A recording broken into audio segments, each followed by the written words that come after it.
Hello, my name is Carl. Welcome to my workshop and welcome to my YouTube channel. In this video, we're going to be looking at a visit I paid to Paul from Haxby Shed.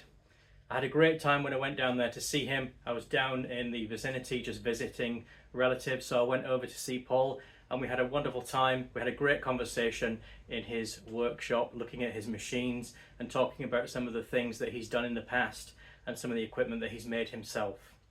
Now, it's quite a long video. I have tried to shorten it, but really I didn't want to because we had such a great conversation and such an excellent chat that I wanted to keep it all in because Paul gives a lot of insight into his machines, into some of the things he's done, and I give some insight into some of the things I've done, and we had a great backwards and forwards time and I really enjoyed it being down there with Paul.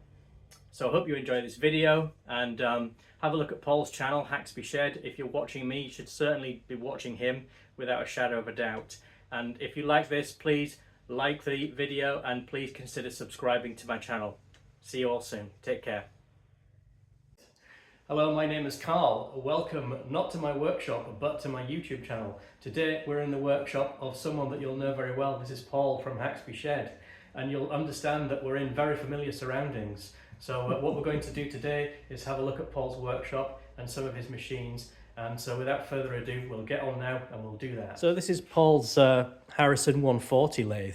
And I think I'm right in saying this is about early 70s. Would that be right, Paul? Yeah, it's about 1970. From the serial number, it seems to be 1970.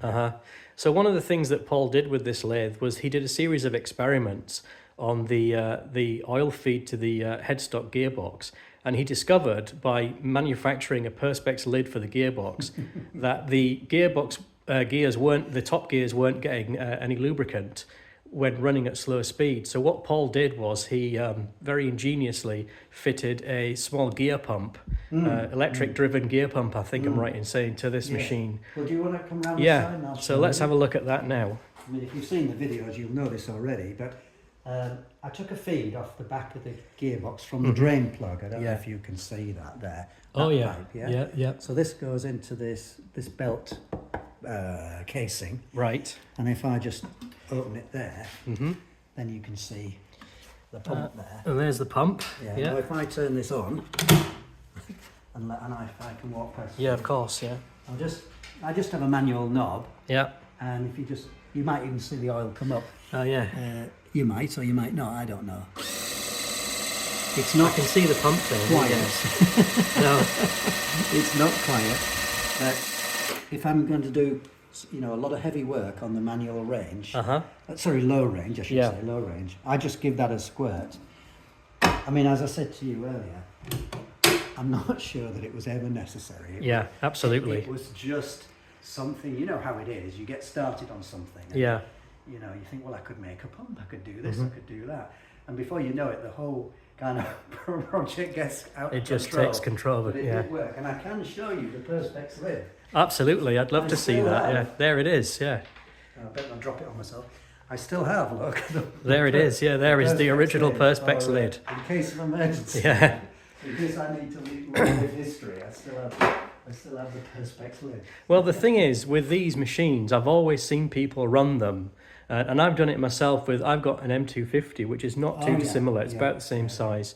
But obviously it's a slightly more, mine's 1983, I think. Yes. According to the serial number on the bed. Yeah. But people always say you should run them at a low speed initially, just to get some oil around the gearbox, and then run at high speed, just run it for a minute or two at a low speed. But watching that video that you made with that Perspex lid, that's what made me realise, well, hang on a minute, it's completely pointless to do that because running it at low speed is the worst thing you can do because there's not going to be any oil getting to the gears. When I first did that, I don't know how I came up with the idea of the Perspex lid. Yeah. When I first did it and I saw that no oil was getting to the spindle bearing fit, it basically splashes oil onto the ledge at the front of the gearbox casing. Yeah. And it just runs down into the front spindle bearing. And I thought, what am I doing wrong? This can't be how they designed it. Yeah. Now, 1970, and lathes have been that design for, I don't know what the number is, 70, 80 years, and most of them have been fine. So I think I was being over cautious, over fussy, looking for a project to do. Yeah. Yeah. But I couldn't believe that it wasn't getting any oil. There must be some hidden feed somewhere. Right. But believe me, there was no hidden feed. Absolutely. Yeah, the other thing with that was, in time I discovered the spindle bearings were too tight at the front. Yeah. So there were lots of signs of some maintenance person who clearly didn't have enough to do in their lives. And they'd over-adjusted the bearings. And with hindsight, I know that because the chuck didn't spin very freely. Right. And also I did run it at about 1500 RPM for a while. It's a long old story, I won't go into it, but it's 750 on the plate, but I put on a double speed pulley. Okay. So it runs to 1500 and it was getting hot. This whole area here was getting hot in no time. Yeah. And I realised something was wrong. Yeah. Cut a long story short, you just had to back off the big nuts that set the pressure on the Timken tapers. Right. A fraction. It was no more than, I can hardly show it, but it's, less than a finger's worth if I'm holding my fingers there. Only about that. Yeah. And it made all the difference. Absolutely, yeah. Yeah. But it's the same setup, more or less, isn't it? I think to the what's inside the Harrison mill. It's the two same parts. Yeah, almost exactly the same parts. Almost Yeah, the pretty same much. parts. Yeah. Well, that was the other one. But if you saw that series, the milling head was too tight. It's definitely too tight. It's got quite a coarse thread on that as well. It has. You haven't actually got a great deal of adjustment when you look at it. True, yes. Yeah, you can actually back it off a tiny fraction, and it becomes too loose. Well, I think if you're like me, you're just learning these things. You doubt yourself. Absolutely. But then, so you have to keep going back and asking yourself, that can't be right, Yeah. And you realise, no, actually, it probably was right. That's right, yeah. Well, it is a beautifully well-kept machine, and I understand that it was in a bit of a condition when you first got it. But it'd been in a school, it was frog green, as I said to Phil the other day, so it was in a job lot auction. Sold by a fabricator in Leeds. So that's for people who are not round here, that's about 25 miles away. Right, yeah. And it was on eBay, and I'd made up my mind to get one of these. I wanted the gap, I wanted the clutch, a few other things, that's what I wanted. Yeah. So I went after it, but I went to physically see it. Now he bought a whole lot of stuff at auction, some woodworking lathes, this. But actually, what he was interested in was the fabricating stuff. So this was surplus to him. Yeah, absolutely. And I paid £1,050 for it, and it looked a real state. I mean, the gearbox here was absolutely full of grease. Yeah, I could literally ladle, if you can ladle grease out. It was like taking out butter. I understand where you're at with that. Absolutely full of grease. So it took me a long time, but underneath I knew. Yeah, there was a good machine. Good. Yeah, absolutely. So I went for it. The one thing you can say is if, like my milling machine is absolutely caked in grease when I got it, and everything on it was covered in grease. And the only saving grace that's given me is that there's zero corrosion on it, really. It's protected it. As long as there's not too much wear. Yeah, that's the other thing. But that's the problem. Unfortunately, it's not been. Well, I mean, obviously we'll have a look at your mill shortly, but mine was in a poor state. It has to be said, unfortunately. But there you are. It is what it is. So with that then, let's move on to the milling machine if we can. Because I'm dying to have a look at that. Because it's exactly the same as mine, apart from yours is all in one piece and it works. It does that. I mean, well, I'm probably repeating myself what I said to Phil when he visited, but just a week ago. But I wasn't planning to. For I don't know, 2 years, 2.5, 3 years, I said I'm not buying a mill. Yeah. And then my friend Tony said, "Hey, have you seen this mill?" And I'm like, "Oh, right. Do you think it's all right? Is it good value?" He said, "Yes." So I bought it from eBay. Buy it now. So it was on at 1,500, and the guy said, "Well, you can have whatever's with it." So he gave me all the adapters and things. I've got all the gears for the gearbox on the table. Right. That's a quite important thing. But it needed more restoration, maintenance really. I'm not restored it, I've just maintained it. but the motor bearings were short. There's something wrong with the pulley. I can't remember what the story was now. Right. The pulley wasn't right. It was misaligned, I think, or it wasn't on the shaft properly or something. All the oil ways were all completely blocked with grease. They'd incorrectly wired the inverter. So although there was an inverter for the table motor and an inverter for the main motor, right, they'd wired it incorrectly, and they'd actually got these switches, I think this one here, were in between the inverter and the motor. Oh, right. Well, I think we know you're not. Yeah, you're definitely not supposed to do that. So they'd completely misunderstood the purpose of a VFD, essentially. Yeah, I mean, my instinct was it was done by an electrician, just the way it was wired. I think it probably was done by an electrician. Well, that was their job title anyway. Yeah. So it took me ages. If you saw the series, it was about. I did. The basic Yeah. mill was about 11 Yeah. parts. I can assure you that I watched it with great interest, and It must have helped you get to sleep. Not at all. It helped me. It helped me enormously in what I was doing with mine, and it inspired me as well. But it has to be said that, you know, the sort of problems that you had with this one were quite similar with the sort of problems I've had with mine. Mine was unloved for a number of years, and it had been painted this horrible colour, which it still is. It had been looked after, in inverted commas, by someone in a technical college that probably didn't know anything about machining or machine tools. No, I didn't. And they'd assiduously pumped it full of grease. Yes. For decades. Yes. And I mean, like you said with the Harrison lathe, I was literally scooping it out with scrapers, and at one point I even had an old spoon in there. You know, it was horrendous. Yeah, that's kind of. Yeah, blowing it out with airlines and. Well, the only thing that was, apart from changing bearings and just some love and oil seals and things like that, the only thing that was actually, you know, end of life, let's say that on this thing, was the table nut bearing, so for the x-axis. Yeah. And I had to make another bearing. Sorry, did I say bearing? I meant to say nut. The nut, yeah. That was another excellent video, because you made that one adjustable, if I remember right. I did. And in fact, recently I did some adjustment on, in fact it was like mill adjustments. Yeah. And I managed to, because I made a split nut, cut a long story short, you can change the pressure on the two sides of the nut to take up the wear, and it does work. Well, it's amazing to me. I find these things fascinating, because the amount of variation that there is between these machines. Obviously the column is the same and the knee, but just the variation. I mean, your motor's here.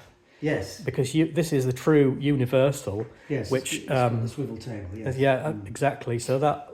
I think that does the swivel table, doesn't it? That one there. No. This is.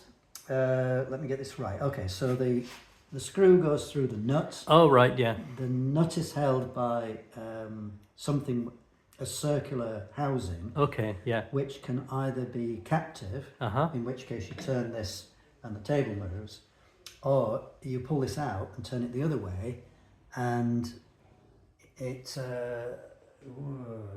This can turn, but the table doesn't move. I think that's correct. But you see this here? Yes. That spacer, you can take that spacer off, and then you can put gears on there to drive a universal dividing rod. Right, yeah, understood. And so, how does it work? I'm trying to remember how it works now. You can do circles and all sorts of things. Right, I'm sure people will tell me. I just can't remember. Yeah. Put on the spot. No, it's all right. I understand. I know what you're. I just can't say. You can do helical milling and things like that. You make helical gears with it. So so if we see that's moving there. Yes. If I do this, I can't promise you, but I think if I locked it, lock. Yeah, now it's disengaged. So what we can do is we could drive a gear on there. Yes. To drive what do you call it? A table. To do circles and all sorts of things. Yeah. Now if I drop that back in. There. Now the table moves. Yeah, absolutely. It's beginning to come together again. Yeah. Slowly it is. And it's got the captive drawbar as well, so it self-extracts. Okay. Yeah, mine doesn't have that. Yeah, the one on the vertical head is not captive, but the horizontal one is. Yeah. And it makes it slightly more complicated when you're using different arbors with different draw threads on. Right. Because you'd have to, it wouldn't be impossible to do, but it's No. just a bit troublesome to get that one out because it's captive. You've got to take a ring off with some capex screws and mess about. Yeah. So I'm sure my friend Tony, I'm sure his machine's quite close to the wall. So there was something he couldn't get out. I think it might have been the drawbar. I can't remember. He'll probably watch this and correct me. But he took a brick out of the wall. Oh, right. To give him more space to get it out. That's that is I better dedication. You can have a look at this if you want. Look. Right. Oh, look at this. What this is about? You'll see this in Friday's video. Okay. It's a 8 to 9 micrometer. Very nice. It's shot. No, it is shot. I paid £5 for it, and my plan is to hang it on the wall. Oh, right. But I just put it in some rust remover. Yeah, that seems to be working. The worst of it off. It didn't turn when I bought it. It was a silly purchase. I shouldn't have. It'll look nice on the wall. I could probably get a anyway. working one for that price. Yeah. If I looked hard. But now, what I'm going to have a look at on your mill is this nut. Is this lead nut for the knee? Oh yes. Yeah. Because I want to have a look and see exactly what it's like. Because on mine, this was all cracked and broken out on mine. I think what happened is someone had actually run it to its fullest extent and continued to try to crank it. Oh, yeah. And it had actually tried to jack the nut out of the housing. Oh, yes. Yeah. But what I wanted to see was if you had that grub screw there, which on mine it has that. And I actually wondered if that was factory, because I shrunk the nut into the the housing that I made, and I thought that's never going to turn or move. I wonder why they put that anti-rotation screw in, but it's nice to see that yours has got that, because it obviously was factory. On that particular day. Yeah, on that day they were doing it, yeah. If it'd been the day after, they might not have done it. Yeah, but everything on mine was shot. I mean, the bearings in the gearbox were horrendous, and even the dogs here, the drive dogs, they're worn. You could actually wiggle them like this. They're actually, even they're worn. Right. So yeah, I don't know what on earth people were doing to it, but they didn't respect it very much, I don't think. Yeah, well, I think you said it, didn't you say it came out of a college? Well, that was the thing, yeah. I think it got abused by generations of teenagers. Yeah, if it isn't the kids gnashing the gears and everything, it's the maintenance people, whoever that turned out to be, the teacher or whatever. Yeah. Don't always know, and then it's so tempting having these grease points on here. You're exactly right. And you think, grease gun. I know what they are. Let's pump some grease in. Well, that's the thing. People take one look at that, grease circs, they say, don't they? And say, and say, oh yeah, it's a grease fitting. Yeah. Well, one of those on mine was broken off. Yeah. So. Yeah. I think one of these oils the ways, and the other one a route through, and it oils it oils the nut in this. Yeah. This side. Yeah. Oh well, so that is so much for the mill. I think I'll just pause it there and we'll move around to the next machine. So here we've got Paul's surface grinder, and what make was this, Paul? Herbert, yeah. Herbert, Junior Surface Grinder Mark II. Yeah. And the Mark II has the one-shot pump on it. Right. Yeah. And it has a stronger knee. That's, I think, is the two differences between the Mark 1 and the Mark 2. It's Imperial. This one. I mean, they made them both, Imperial and metric. I had real fun. I made a static converter for this. And I did, did watch your video, your Steinmetz video. Oh, thank you very much. I did watch that. And it did help me. I'm glad. Well, I'm absolutely glad that it helped you. And if it helped one person, then it served its purpose. I'm sure it helped a few people. Well, I hope so. Anyway, yeah. And it does work, though. Wow, that's fantastic. And, well, you watch the videos, is what I would say. But is it still on the static converter now, or is it? Yeah. And do you find that the torque from the motor is fairly uniform? Or does it sound like it's... I've only used it on two things. Yeah. I sharpened a chisel and I've now sharpened a bread knife. Okay. The bigger issue by far is not that I am fairly sure that the motor's not giving a problem with torque variation with the static converter. This is the bigger problem. Oh, right, yeah. Because it's manual, I haven't worked out yet how to do this smoothly. And I think probably if you see the bread knife video, which is coming out this Friday, as in what day are we today? Wednesday. Wednesday 2 today, days' yeah. time. The problem, I think I need to move this a lot quicker than I am. I think I'm just being jerking it, yeah. too much of a baby. Yeah.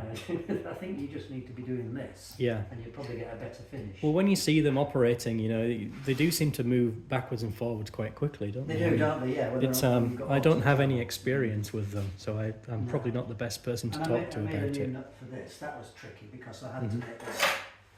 Oh yes, you made the tap. Yeah, I remember that. Yeah, that is a fabulous piece of work. That's yeah. Look at that. Was it 5/8 5 TPI right hand tandem compound Acme tap homemade, that one. That's fantastic.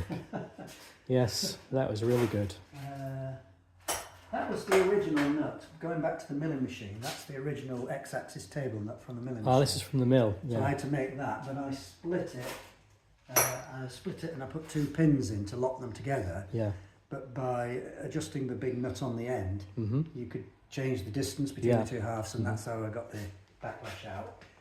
Somebody did say, well, does it mean the nut would wear in half the time? They might be right about that, but it'll be fine for me. That's all I can say about that, really. Yeah. Thanks. There's your tap. That's a wonderful thing.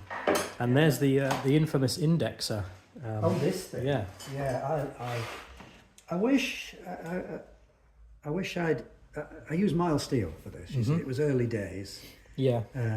It would have been nicer to use, you know, a higher carbon steel or something rather than just mild steel, because it's very difficult to get a good finish. Yeah. But all I can say is it works, and so I can take stuff from, you know, the stuff in the chucks on the lathe, put it straight onto there. drop it on here or on the face plate, and then straight over to the pillar drill. Yeah. Drill press, and it works. I've used it so many times. Yeah, you know? it's a great thing, and I especially like the fact that you've got the L00 nose on there, and so you can put the chuck straight on. Yeah. Because what I have to do, I very often take a chuck off the machine and put it on the milling machine table. Because I've got a D13 mount on my machine. Yeah.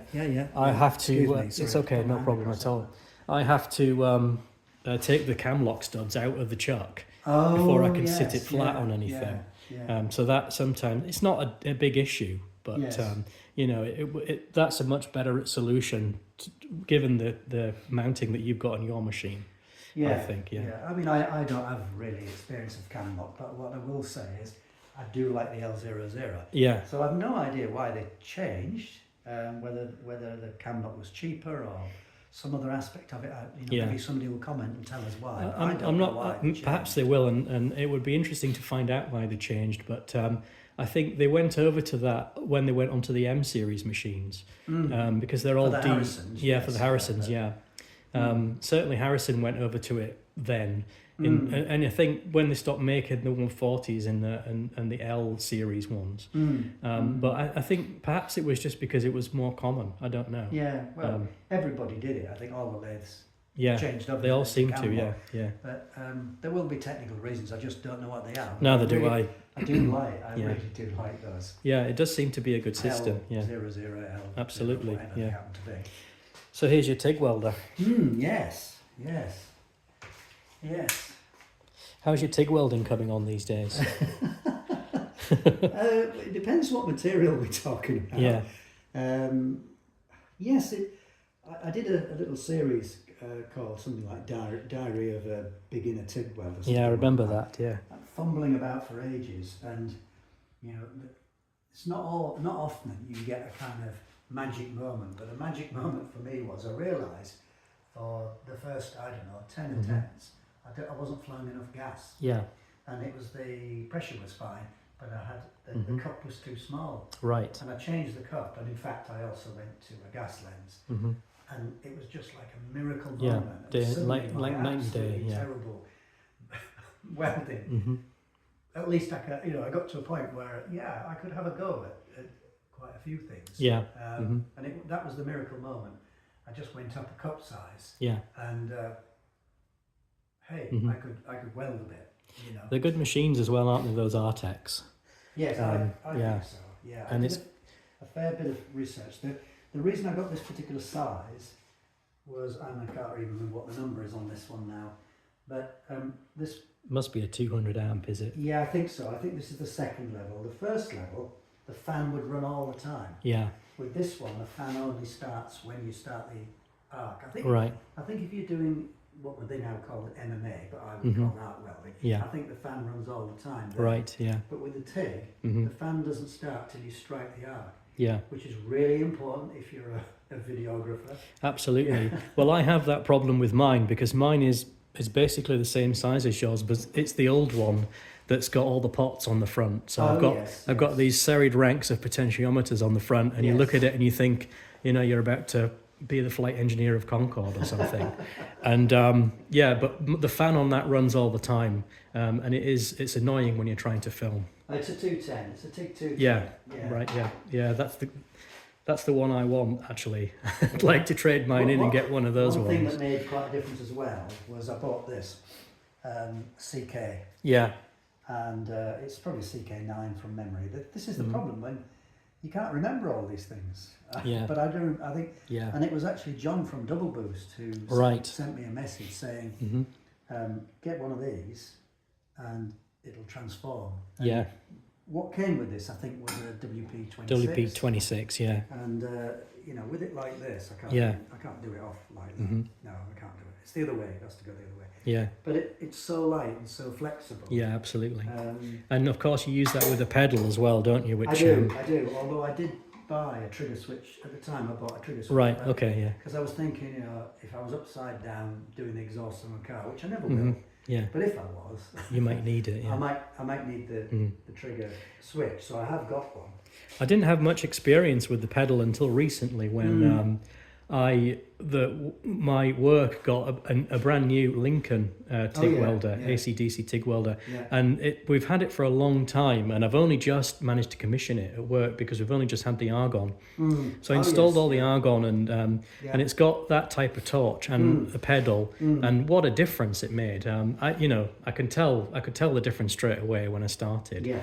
So I do intend to to equip myself in the same way that you've done there, and hopefully it'll improve. It's a big expense, you know, for a hobbyist, and you're never going to get that. Yeah. You're not running a business. You're never going to get any return on that. No. And I think the torch was about 130 quid or something like that all in, because you need different fittings as well with the WP9 versus the 26. So it's a big expense, but I just thought, well, you know, it was going to improve my welding so much. Yeah. I did it. I mean, my TIG welding is reasonable, I think, and it's perfectly good enough for the things I make and the things I do. But I do it at work as well, and it works well enough for that. But oddly enough, people always say that aluminium is difficult, whereas I've had a lot more experience with aluminium, so I'm moderately better at that than I am with stainless steel. I would say, this is probably going to not what I should say on camera, but I would say I get on quite well with stainless. Yeah. I don't mean professionally welding. I just mean gluing some bits of stainless together. I find that relatively easy to do, and the aluminium it isn't too difficult either. Yeah. I kind of have more trouble with, you know, some of the other stuff, the plain steels. Really. Yeah, I have more trouble with mild steel, you know, non-stainless. Stainless steel is fine, and aluminium I get on fine with, but any other type of steel, I don't struggle with it, but I look at it sometimes and I just think, I'm capable of more than that. Why isn't it better? You need to be like me with no standards at all, and then everything's good. I don't think that's the case at all. But this is a lovely bench you've got here anyway for the welding. Yeah, that was, that was from Rotherham, which is from here is about, I don't know what would be, 60 miles away, 65 maybe? Rotherham. Over to the west. It was in somebody's garage. I think somebody had it at work. It'd been in a factory or something. Yeah. And I could imagine there being several of these things. It came with 3-phase fittings at the back there. We managed to get it into a small van, only just. It had a great big vise on it, which was too big for what I needed. And you know, you've seen me do welding on here if I'm not using the welding table. Yes. On here.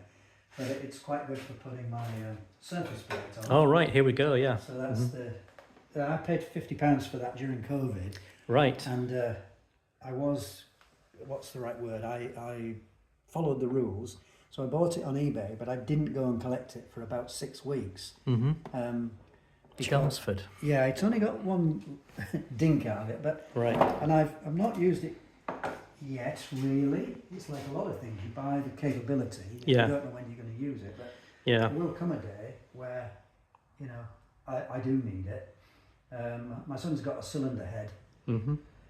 Probably hasn't got a twist on it, but he wants me to check it. So it's only a small Golf Mark II, VW Golf Mark II cylinder. I can put it on there because it's 12 by 12, I think, or is it bigger? It looks like it. Yeah, maybe 18 by 18 or something like that. Yeah.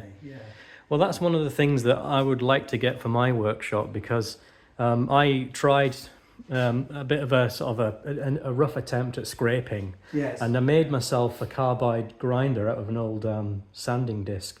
The only problem I've got is I don't have a big enough reference surface to actually do any scraping on the machines that I've got if I wanted to do it. You know, so what I need to do is to get a bigger table like the one you've got there, a bigger surface plate rather. And I think I'd be in a position to make a start on it then. At least to have a go at it anyway, because I would like to try and have a go at it, even if I'm not very good at it. Yeah, I don't think I've got much patience for scraping. That was it. Tripped over the Rapido. Yeah, oh look, there it is. Yeah. We'll keep that in. I'll leave that in, because that's authenticity. That's what that is. Yeah. You're not faking it here. No, absolutely. This is real live videoing. Yeah. This worked out quite well against all odds, and that was just a welding positioner. Oh, right. Yeah. Here we go. Whatever word you want to use. And I got this Flender motor. Yeah. That was a rough old black chuck I got for, I don't know, £10 or something. And this motor, I think, was a £5. Right. And then what did I do? I made this copper sheet here. Right. Which I'm going to say earths that, but whatever it is. It gives you the return. It is earth. Yeah, it gives you the return. There's the return plate.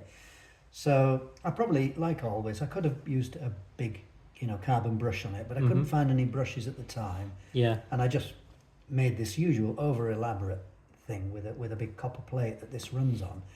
But surprisingly, for this to rotate at about the right speed, this motor runs at about 5 hertz. Right. Which, here we're typically 50 hertz. Yeah.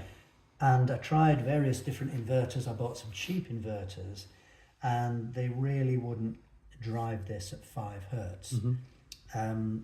But then I bought the sort of industrial grade, the Jaguar IMO Cub inverters. Yeah, I'll show you that in a minute, folks, when we have a look at the shaper. If you like. That was the difference. You can buy cheap inverters and they're fine for driving machines normally. But if you want to do something like run a motor at 5 hertz with lots of torque, then I think my experience was you really need to have a professional grade, industrial grade inverter to do it. Absolutely. That was my own experience. And I've done some reasonable stuff with that. Yeah. Welding circles and what have you. It's a great piece of kit. And that gearbox was on that motor when you bought it, was it? Yes, it was, yeah. Okay, yeah. I mean, really, I could have done, I could really done with a slower motor. So I wouldn't normally want to run it at 5 hertz. That's obviously not what you want to do, but it's what I had. Well, I mean, you've got the torque compensation on things like that Jaguar inverter. Yes, you've got really good... Yeah. I've forgotten the phrase, dynamic torque control. That's right. Torque boost, yeah. And that was the difference. There were torque boost settings on the cheap, £50, £70 inverters that you get on eBay, but I couldn't get that below about 10 hertz. Right, I can run this, with this inverter, I can run that at 2.5 hertz. Right. And the motor won't stall. Exactly. I mean, it's not driving much, it's only driving the shaft that you're trying to weld, so it's only driving a dead weight. But and it's it's not going to get too hot. You're not going to have any concerns about the fan not running very quickly because it's not running long. It's not doing anything to 5 minutes maximum, something like that. Right, so here we are, the Elliott Shaper. Now, I am completely ignorant of shapers. I know what they do and what they look like, and that's about it.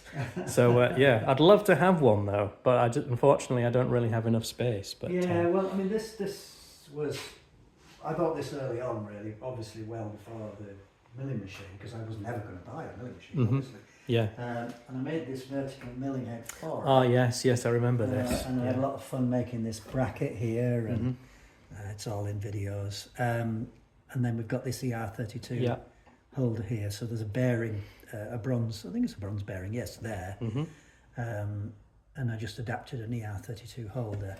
And, you know, people said, not to say they're wrong, but people said, oh, this plate's too thin and this and that and the other.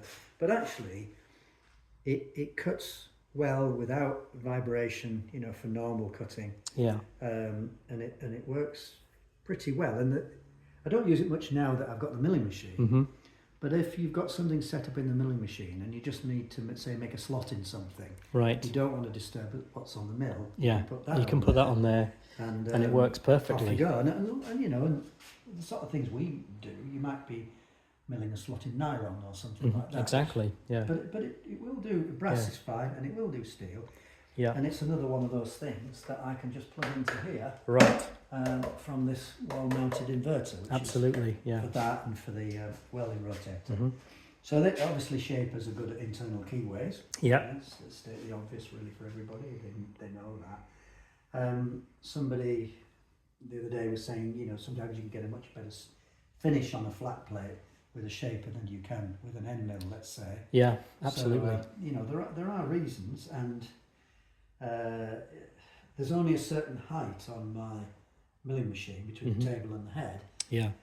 Well, if I was doing some work on something vertical in there, there's a slot, there's a V slot this side, a V-way. You know, you can get something in quite tall. So there are reasons. Yeah, absolutely. When I got it, the bull wheel had the T slot on the bull wheel was broken at one end. Right. Yeah. Yeah. So I wasn't getting the full stroke on it, but I fixed that. I had real fun changing bearings in the pulley at this side, making an oiler system for it, which is there, and various other things. It's one of my favourite machines, but they all are. It's a stunning piece of equipment, it really is, yeah.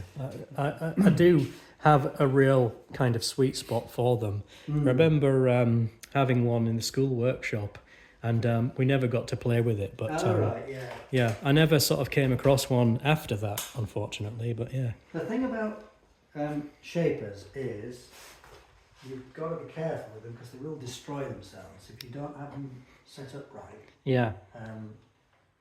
It would be very easy to break. Now, I haven't started this for a while, so just... Here we go. Will it start? Myself. Yeah. I don't know what it's set at. It's set fairly fast, isn't it? Let's just see. Oh, wow. Look at that. Runs like a clock. Squeaky bell. But one thing I did,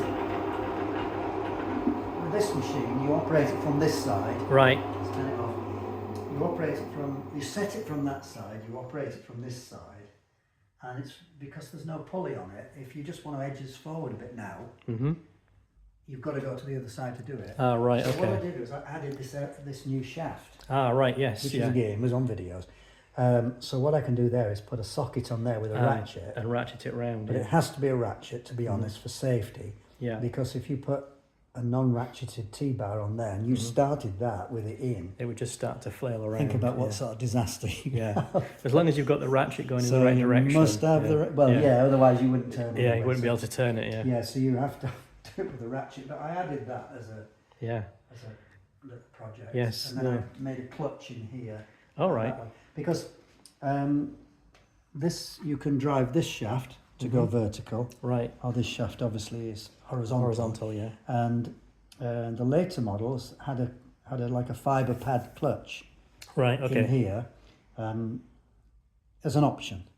But I made a cone clutch for it, and I had to cut that gear, which I did on the lathe with. I made a milling attachment for the lathe. Right.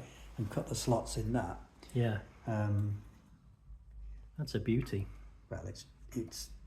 That's when I discovered I had a small end mill. I got a carbide end mill to cut these slots here on the lathe, and that's when I was running the lathe at top speed. Then I worked out the bearings were getting hot. Right. You know, one project led to another project, which led to another project. Yeah. as they do, don't they? Yeah, that's right. You always end up having sub-projects. You know, I needed to make some nuts for my milling machine, which meant I needed to cut a slot in them, which meant I needed some slitting saws, which then meant I needed to make an arbor for the slitting saws, and so on and so on. That's something I need to do, I still need to sort myself out a stub arbor. Right. But I've got plenty of material to do it with. I bought a job lot of in-30 adapters. Got about 11 of them. I remember you showing them actually, yeah. Yeah, they were about £50 for 11 of them, so something just under £5 each. Is that right? And so I've got loads of them, so I'm going to adapt one of those probably. Excellent, to make a stub arbor, but that will come along. I'll look forward to it. Yeah, well. So without tripping over it then, this time, here is the Rapido, yeah. Oh, it's a beast. It's a beast. It almost has a look of the prehistoric about it, doesn't it? Absolutely, it does. It's as I said recently, it's as rough as a bear's arse. There's absolutely no sophistication to it. Yeah. It makes lovely noises. Listen to this noise, right? There won't be any comments about this noise, please, but listen. Oh yes, yeah. I've heard Phil Whitley's one make that noise as well. Yeah, that's right. Yeah, that's right. Well, he's got a much later one, you see, because his is the cutout on his. Mine's a lever. Right. So and then what happens is when this drops. Right. Yeah. Oh, I see. Yeah. This comes against here, and then it disengages.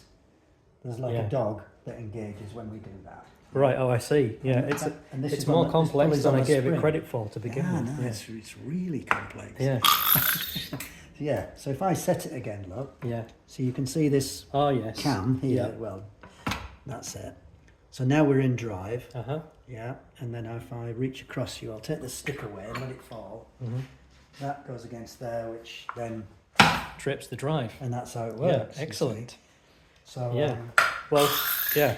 Who needs a micro switch when you've got a thing like that? When you can spend a fortune on all this machinery and gear and. Well, I know. I mean, it's wonderful, and when you look at it, it is from a different era to the other machines in the shop, isn't it? Well, it says it's a 3XM, I think it says on it, but it's got 38 stamped on the bed. Oh, right, so I don't know if that's 1938, but I wouldn't be surprised. It probably is. Yeah. I got that from Retford. Yeah. Which is about 60 miles away. Yeah. To the south. Yes, to the south. And it was horrible green, and it was absolutely greased up to death. And I needed to make a new bronze bush for it because it was too much play in the bush. But once I got it set up, I was pleased the guard came with it. Yeah. And we split it in two. You go to get these things, you've no idea how you're going to get them back. Yes. You just go. That sounds about right. You're trying to figure it out.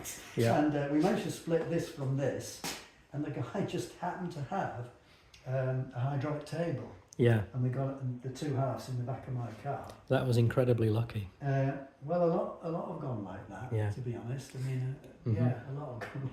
I had an issue with. You just go and you figure it out somehow. That's it, yeah, and you go with with hope in your heart, I think, don't you? Yes. And I think sometimes you've got that initial thrill of gaining a new machine kind of carries you over any sort of potential hurdles you might have of actually getting the thing home. Well, I mean that I've said it before, but I don't mind saying it again. This is about around half a ton, slightly over half a ton. And I didn't know I was going to get that from Leeds. I got a quote, and it was something like £200 plus VAT from a machine move. Right, yeah. That seemed like a lot of money. Yeah. And then I called a local removal company, domestic household removal company that had a Luton with a tailgate. And the guy who owns it is a bit, he's willing to take a risk. And he said, yeah, we can move that. Well, it was loaded on with a forklift at the Leeds end. Right. When they got here, the two drivers were panicking like crazy, going, "Oh, we're going to get this off."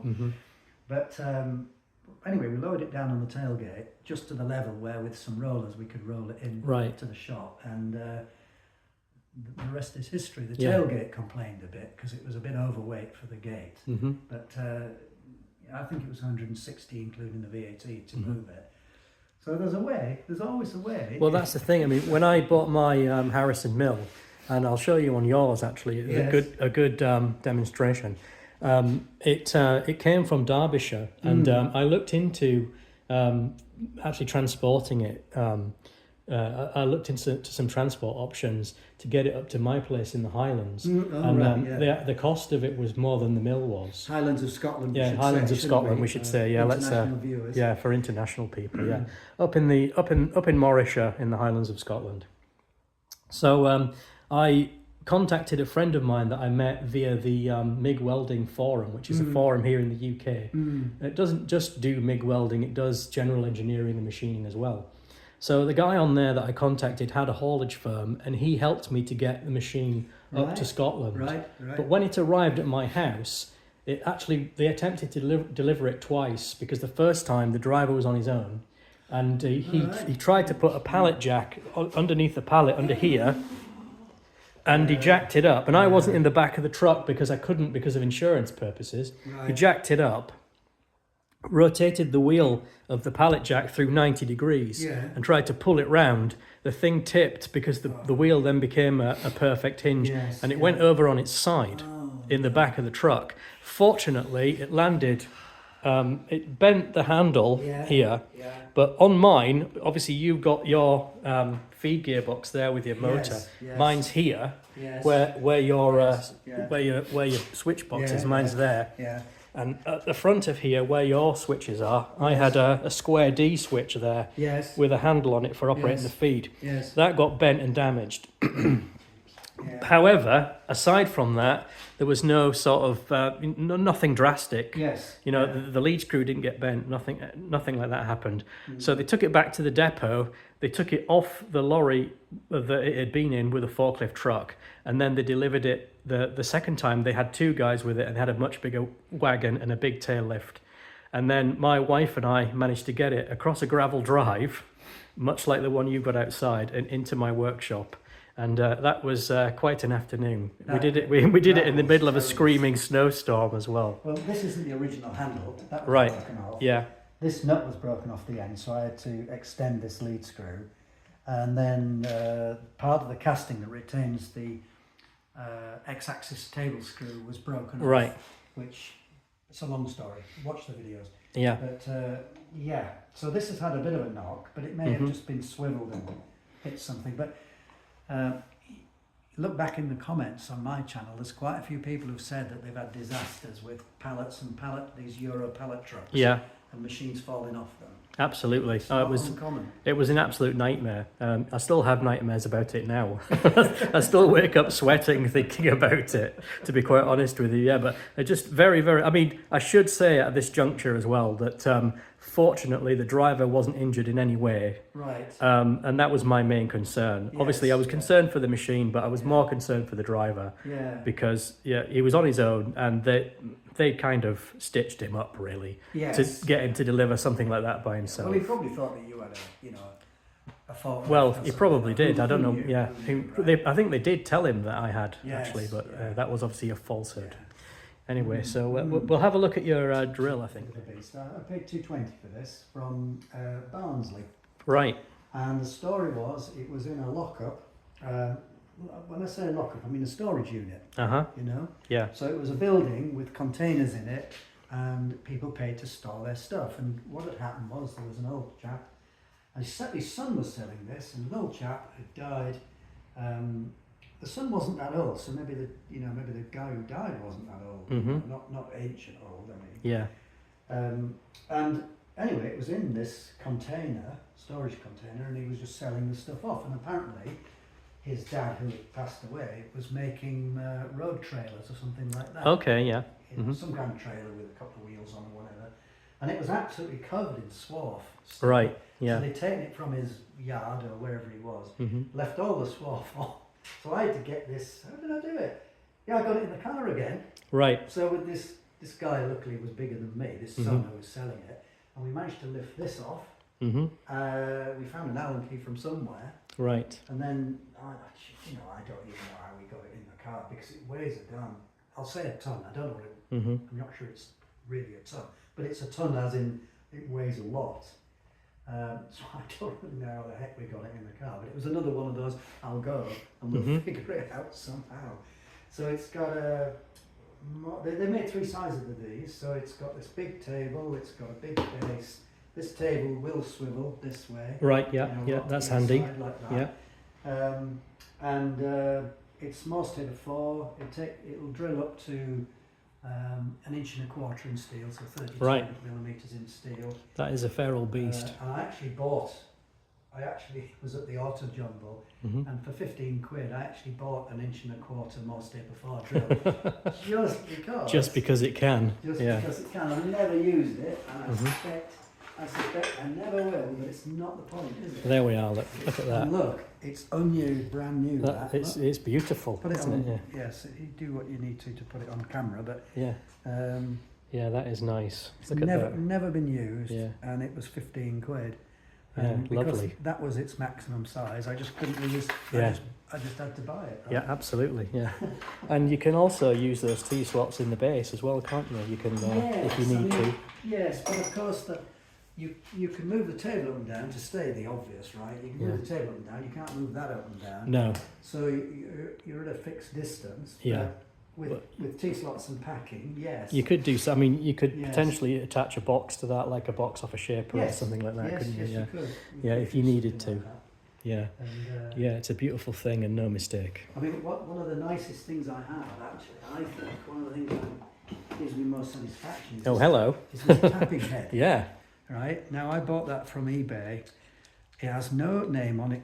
Was it MCO or something like that? But it doesn't have any name on it. And there was no scale. I didn't know if that was Morse taper 1, Morse taper 2, or whatever. Yeah. And I can't remember exactly what I paid, but it was something ridiculous, like £14 or something like that. So I stripped it, cleaned it. It's reversing, but it's not got a clutch in it. But I made a reaction bracket for it to go with it. All right, yeah. So what happens is, obviously this wants to try and spin. Yeah. So you have to stop it spinning, and I've seen various clamps that go back to the pillar on the drill, but I made that bracket for it. Goes on there. When that's in there, this hits that. Right. Takes a reaction, and for the surface grinder stone balancer, I did 6. I had to tap 24 6mm holes around the periphery. Right. So using the dividing head and this, it was just an absolute blast. Step and repeat, step and repeat. Yeah, production. So that's one of the things I feel, good about. That's a lovely thing. I really like that. Yeah. It saves you so much time. You probably only use it once every couple of years, but when you do, when you need it, don't you? Really exciting. That's it. Nothing else will do. Well.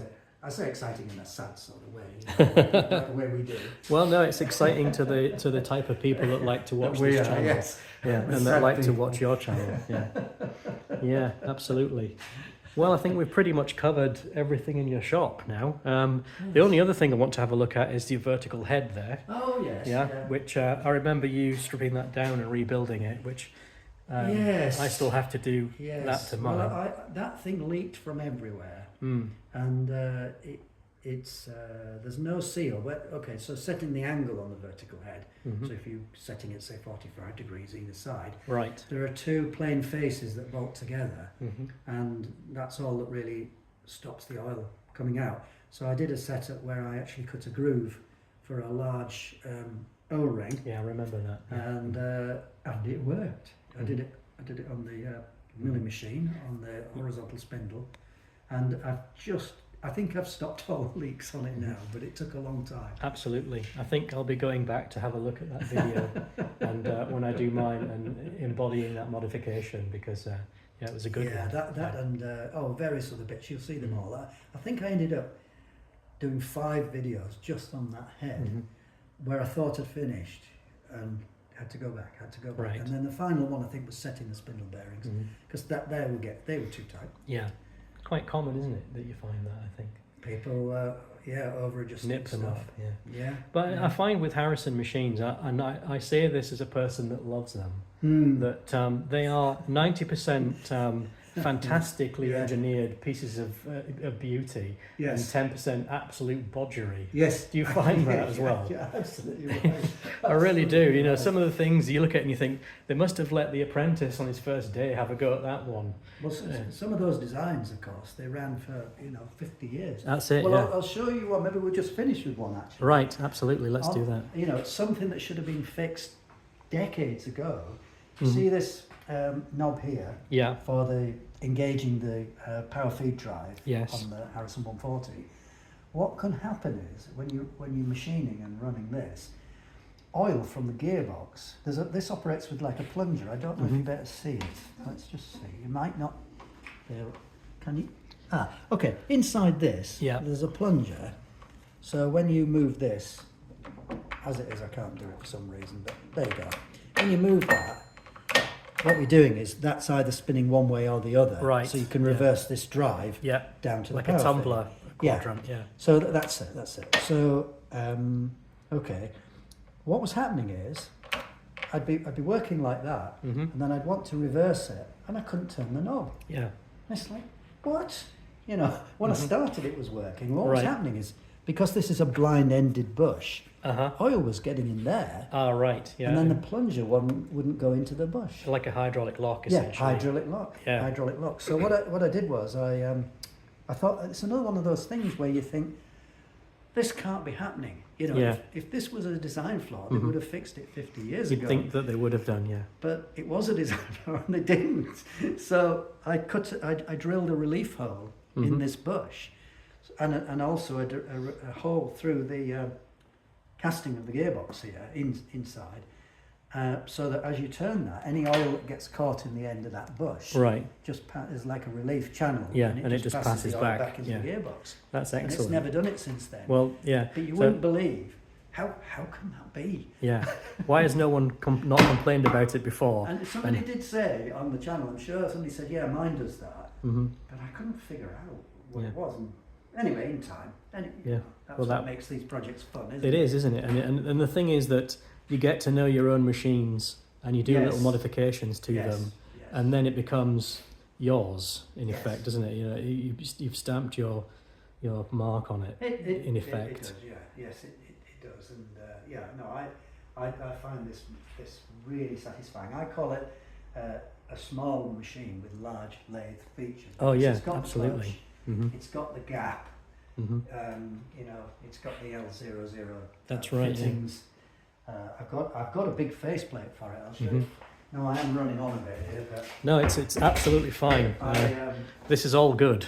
I have a policy of, if you like, of if I think that something's going to be really useful in the future and it's a bit expensive, I just buy it anyway. Absolutely. Because, you know, there you are.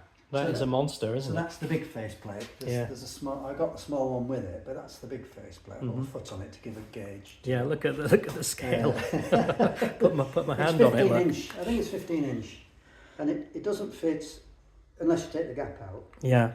But I've done a couple of jobs on it. You know, I've used it about 2 or 3 times, Right.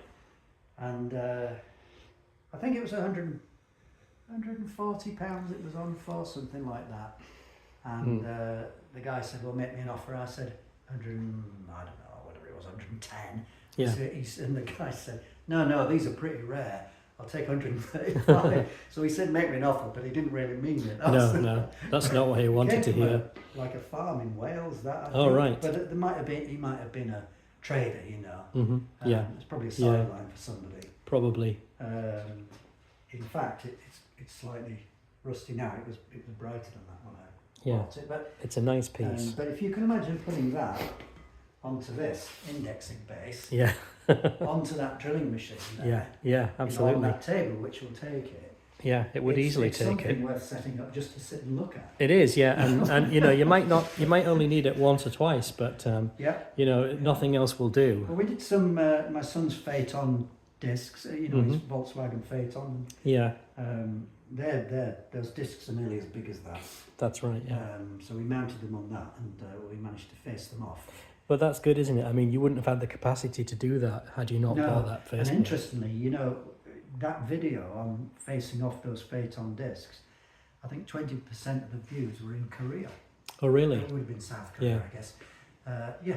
You know, where does that come from? Like, I don't know. I don't know. Happens and it flies in Korea. It's interesting, isn't it? How when you look at some of your analytics and you see who's watching your films, and you know, my people are watching me chunter on translated into lots of different languages, and I seem to get a lot of views in Eastern Europe as well for some reason. I don't know. Yeah, it's very strange.